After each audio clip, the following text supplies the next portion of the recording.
प्रभु तेरी वाणी जीवन की रोटी, नैनों की ज्योति अंधेरा मिटाती।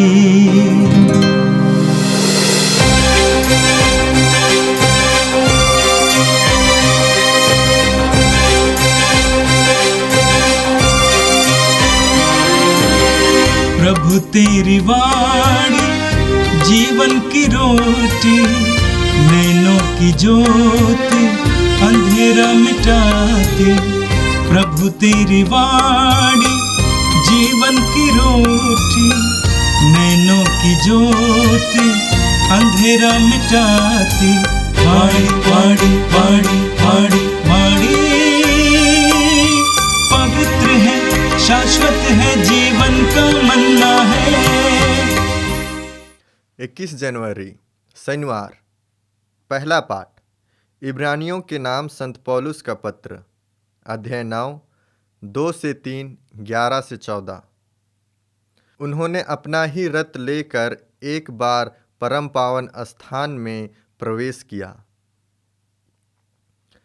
एक तंबू खड़ा कर दिया गया, उसके अगले भाग में दीपक धर था, मेज थी और भेंट की रोटियां थी। वह मंदिर गर्भ कहलाता था।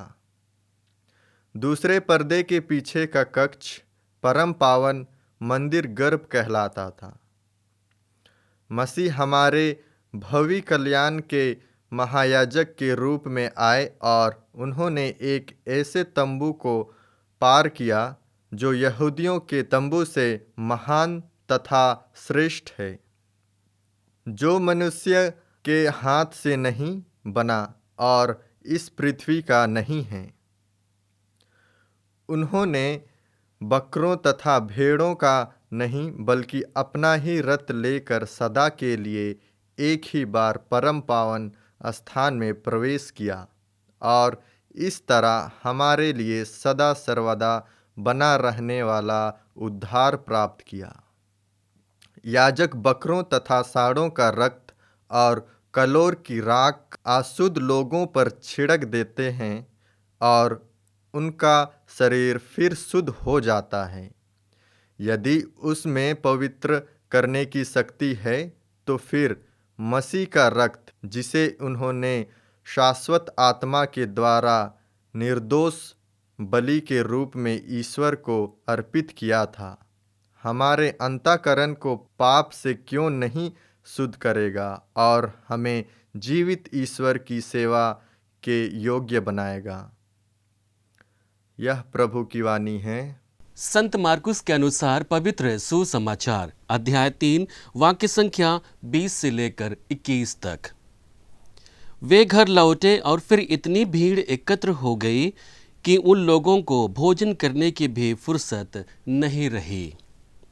जब ईसा के संबंधियों ने यह सुना तो वे उनको बलपूर्वक ले जाने निकले, क्योंकि कहा जाता था कि उन्हें अपनी सुध बुध नहीं रह गई है। यह प्रभु का पवित्र सुसमाचार है। ख्रिस्त प्रभु की जय। यीशु में मेरे प्रिय भाई और बहनों, आज का पहला पाठ इब्रानियों के नाम पत्र से लिया गया है। आज इस पत्र के माध्यम से इब्रानियों को लिखने वाले लेखक हमें प्रभु यीशु के महानतम बलिदान पर मनन चिंतन करने के लिए निमंत्रण देता है कि किस प्रकार यीशु का महानतम बलिदान और एकमात्र बलिदान हमें सच्चे जीवन के भागी बनाता है, हमें ईश्वरीय जीवन के अधिकारी बनाता है। हम पाठ के पहले वाक्यांश में मंदिर के व्यवस्था के बारे में पढ़ते हैं। वहाँ बताया गया है कि किस प्रकार से उन दिनों यहूदी प्रथा के अनुसार मंदिर को व्यवस्थित किया जाता था, जहाँ पर केवल याजक वर्ग वहाँ जाते और अपना होम चढ़ाते थे, लोगों की प्रार्थनाओं को लेकर जाते थे। उसके द्वारा इब्रानी के नाम पत्र लिखने वाले जो रचयिता हैं वो हमें बताने की कोशिश करते हैं कि किस प्रकार से पुरानी परंपरा और पुरानी बलिदान से नया बलिदान महत्वपूर्ण है।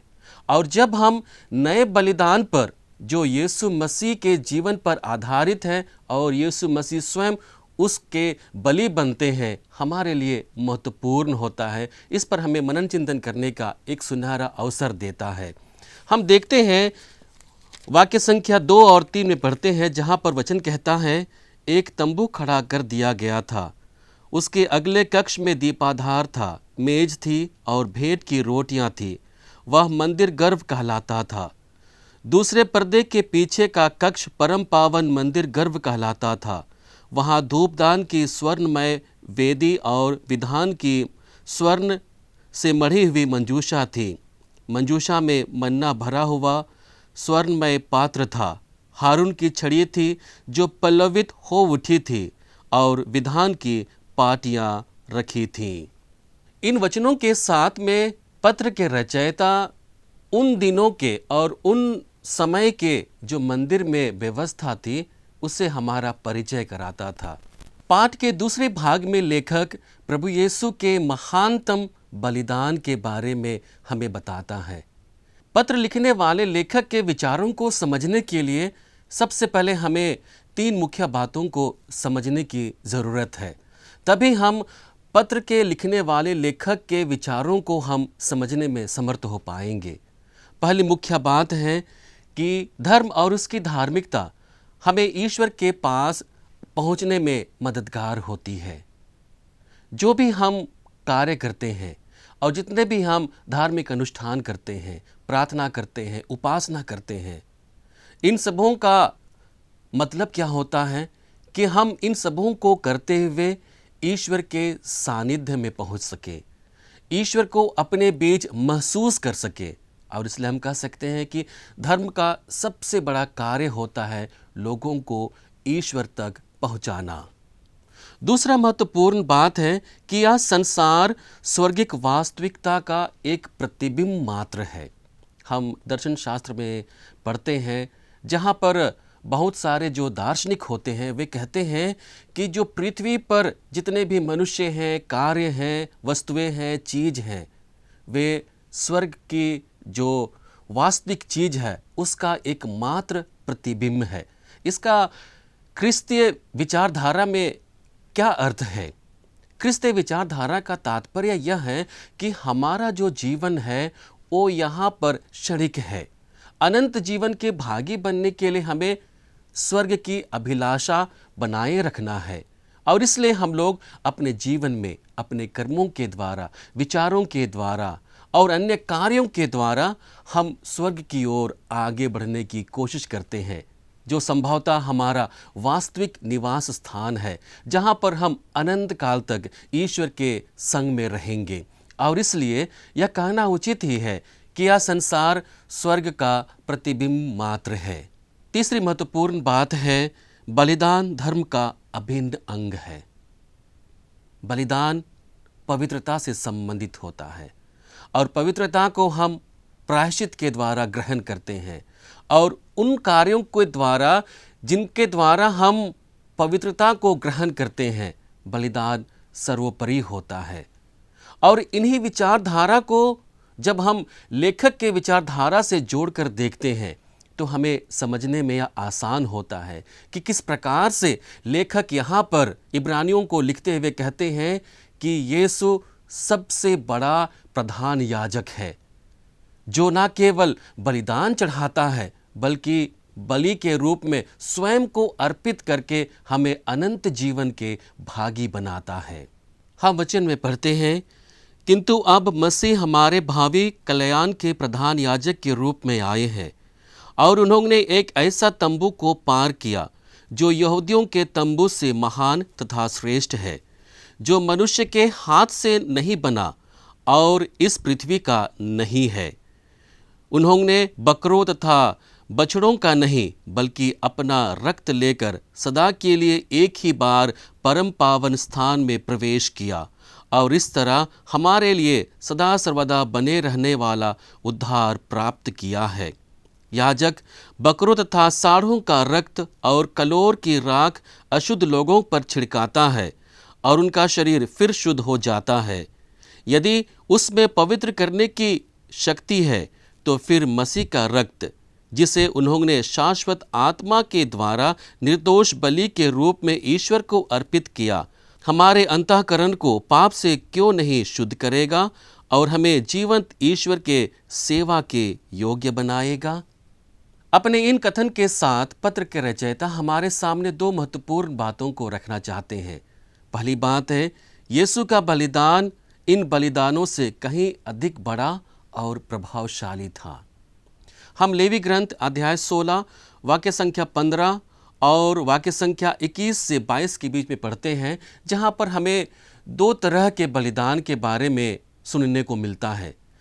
एक तरह का बलिदान वह होता था जहां पर पापों के प्रायश्चित के लिए पशु का वध किया जाता था और रक्त को लेकर प्रधान याजक मंदिर गर्भ में जाता था और लौटकर लोगों के शुद्धिकरण के लिए उन पर उन्हें छिड़कता था। हम वाक्य संख्या 16 में पढ़ते हैं, जहाँ पर वचन कहता है, इसके बाद वह समुदाय के लिए प्रायश्चित बलि के बकरे का वध करे। वह उसका रक्त अंतरपट के भीतर ले जाए और बछड़े के रक्त की तरह उसे छादन फलक के सामने और ऊपर छिड़काए। इसी प्रकार इस्राएलियों के अपराधों और उनके सब प्रकार के पापों की अशुद्धता के कारण वह परम पवित्र स्थान की प्रायश्चित विधि संपन्न करेगा और इस प्रकार वह दर्शन कक्ष की भी प्रायश्चित विधि संपन्न करेगा, जो उसकी अशुद्धता से होते हुए भी उनके बीच रहता है। तो हम देखते हैं कि किस प्रकार से यहाँ पर लेवी ग्रंथ में उन्हें एक निर्देश दिया गया था कि लोगों के पापों की प्रायश्चित के लिए और स्वयं की पापों की प्रायश्चित के लिए वह पशु का रक्त लेकर परम पावन गर्भ में जाकर प्रभु को अर्पित करेगा। उसी प्रकार से दूसरे प्रकार का बलिदान के बारे में हमें पढ़ने को मिलता है, जिसे हम वाक्य संख्या 21 से लेकर 22 में पढ़ते हैं, जहाँ पर पापों के प्रायश्चित के लिए एक बकरे को निर्जन स्थान में छोड़ दिया जाता है ताकि कोई जंगली जानवर उसे खा जाए और उनके खाने के द्वारा उन्हें पाप मोचन मिलता है। हम वाक्य संख्या 21 और 22 पढ़ते हैं, हारून अपने दोनों हाथ उस जीवित बकरे के सर पर रखकर इस्राएलियों के सारे कुकर्मों और इस प्रकार के अपराधों को स्वीकार कर उन्हें उनके सिर पर डाल दे और फिर पहले से निर्धारित व्यक्ति के द्वारा उसे रेगिस्तान में पहुंचा दे। इस प्रकार वह बकरा लोगों के अपराधों को निर्जन स्थान में ले जाएगा और वहां छोड़ दिया जाएगा। तो हम देखते हैं कि इस प्रकार के बलिदान के द्वारा लोग अपने जीवन में प्रायश्चित करते थे, अपने अशुद्धियों को अपने से दूर कर जीवन को शुद्ध करते थे।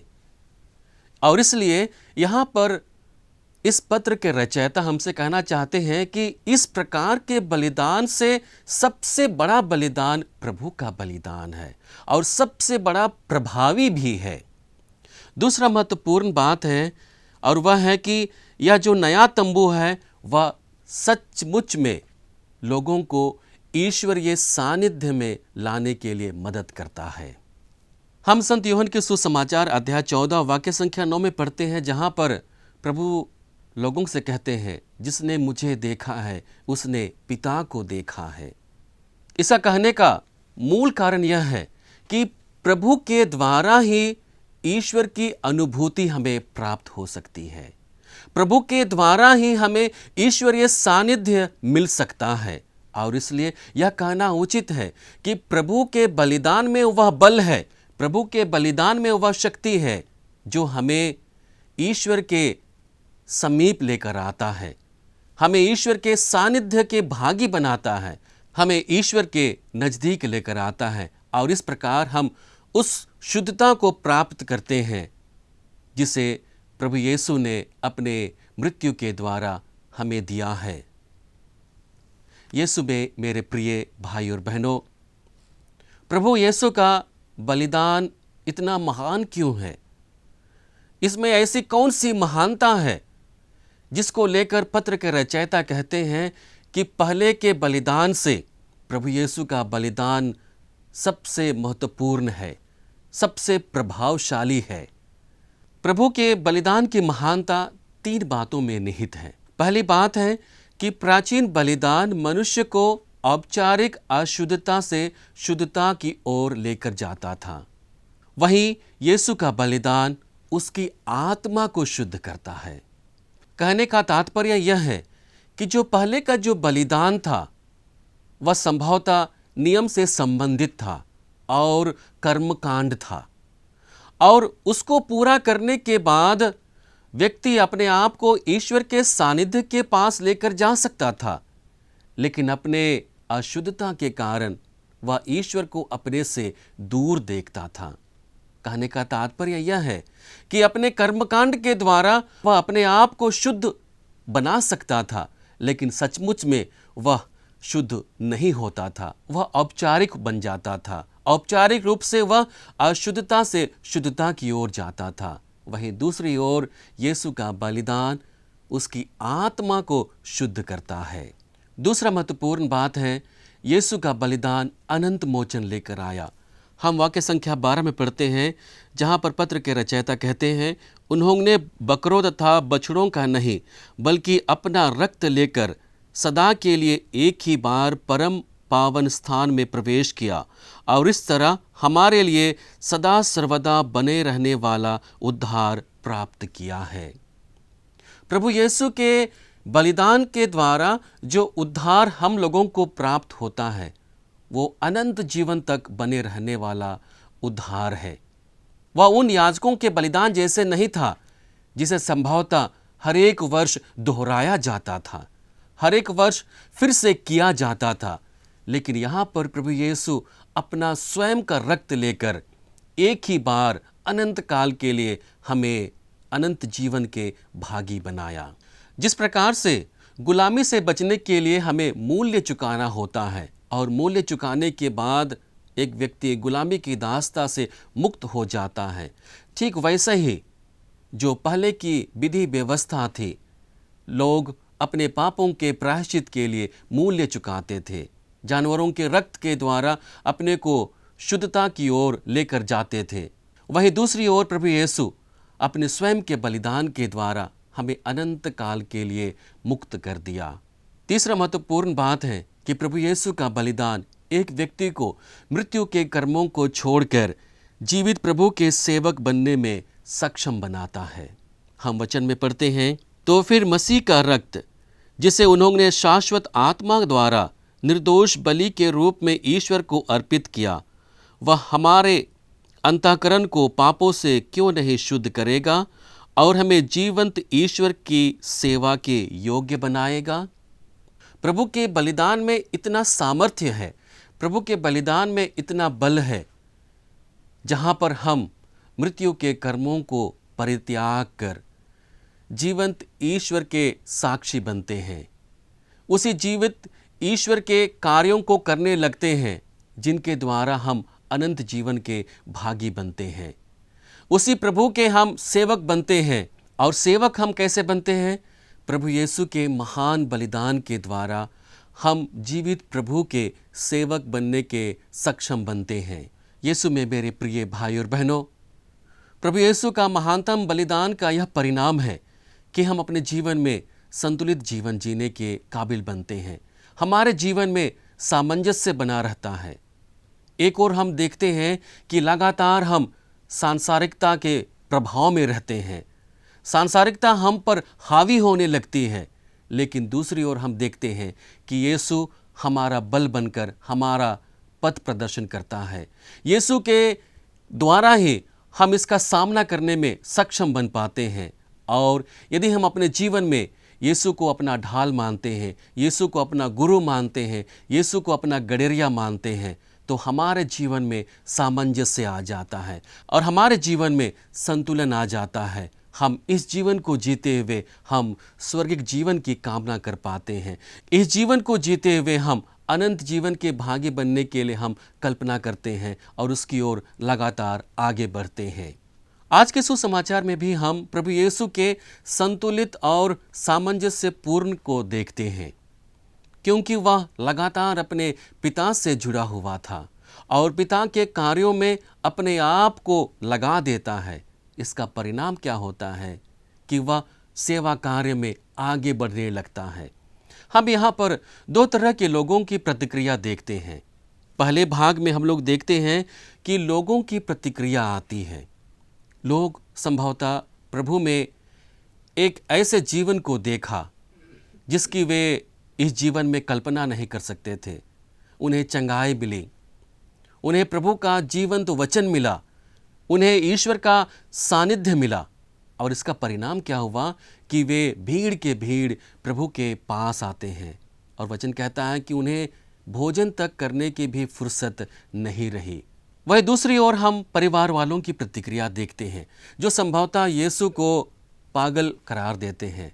वो कहते हैं कि उन्हें शुद्ध बुद्ध खो दी है और इसी कारण से जो कार्य उसे अपने जीवन में संपादित करना था उसको छोड़कर वो यहाँ वहाँ घूम रहे हैं। प्रभु यीशु इस चीज़ से कभी विचलित नहीं हुए। वे अपने नेक कार्य को, वे अपने प्रेरिताई कार्य को, ईश्वर के द्वारा मिले हुए कार्य को वह अपने जीवन में पूर्ण करता है। ठीक वैसे ही आज हमें प्रभु से बल मांगना है कि हम इस जीवन को जीते हुए ईश्वरीय योजना को अपने जीवन में लगातार साकार कर सकें। आइए हम इसके लिए प्रभु से प्रार्थना करें। हे सर्वशक्तिमान पिता परमेश्वर, धन्यवाद देते हैं तेरे पुत्र के लिए जो एक बलिदान के द्वारा हमें अनंत जीवन की भागी बनाया और लगातार हमें तेरे सानिध्य में लेकर आता है। हे पिता, जिस प्रकार से हम प्रभु के महानतम बलिदान के भागी बनते हैं, अपने जीवन में होने वाले हर एक कार्यों में, हर एक समस्याओं में, सांसारिकता में हम तेरी योजना को देख सके प्रभु, और तेरे बताए हुए वचनों पर चलते हुए हम इन कठिन परिस्थितियों का सामना कर सकें। आज विशेष रूप से इन वचनों को सुनने वाले हर एक लोगों को तेरे सानिध्य में रखते हैं प्रभु। तो उनके साथ रह जाना प्रभु, उनके अपने सानिध्य में लेकर आना प्रभु, ताकि वे लोग अपने जीवन के द्वारा अपने जो भी कार्य करते हैं उन सभी के द्वारा तेरी स्तुति और महिमा कर सके। हम ये प्रार्थना करते हैं हमारे प्रभु क्रिस्त के द्वारा, आमीन। प्रभु तेरी वाणी जीवन की रोटी, नैनों की ज्योति अंधेरा मिटाती। वाणी वाणी वाणी वाणी वाणी पवित्र है, शाश्वत है, जीवन का मन्ना है।